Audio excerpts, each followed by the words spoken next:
Le 8 mars 2015, à l'Assemblée nationale est votée la loi Morange. Elle oblige chaque habitation française à avoir un détecteur de fumée. À l'origine de cette loi, une Yvelinoise qui a vécu un drame personnel. Nous l'avons rencontrée. Julia, 17 ans et demi, qui est ma fille, j'ai emmené à une soirée à Chavenay. Et de là, malheureusement, vers les 3-4 heures du matin, les jeunes avaient mis des petites bougies, style les petites bougies Ikea sur le sol. Bon, il y avait de l'alcool.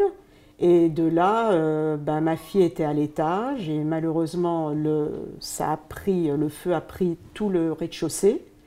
Et malheureusement, à l'étage, il y avait un copain de Julia qui était dans une chambre. Julia était avec son petit ami.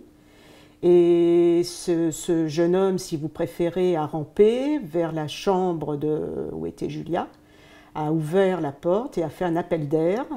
Et là, les deux garçons sont partis par le Velux et ma fille n'a pas pu accéder à ce Velux. Voilà. Et malheureusement, elle est décédée dans la maison.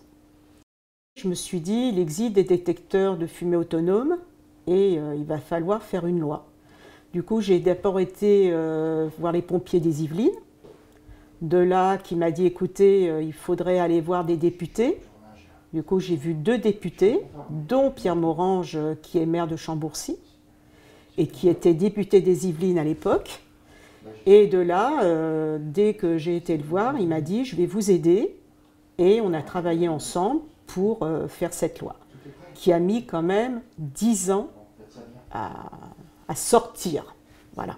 Pour moi, ça a été vraiment, c'était formidable, quoi. Il y a eu quand même beaucoup de gens maintenant qui ont ce détecteur, qui ne l'ont plus dans le tiroir, mais qui vraiment l'ont chez eux et qui l'ont monté et qui maintenant savent comment gérer ce petit outil, hein, parce que c'est vraiment un petit outil.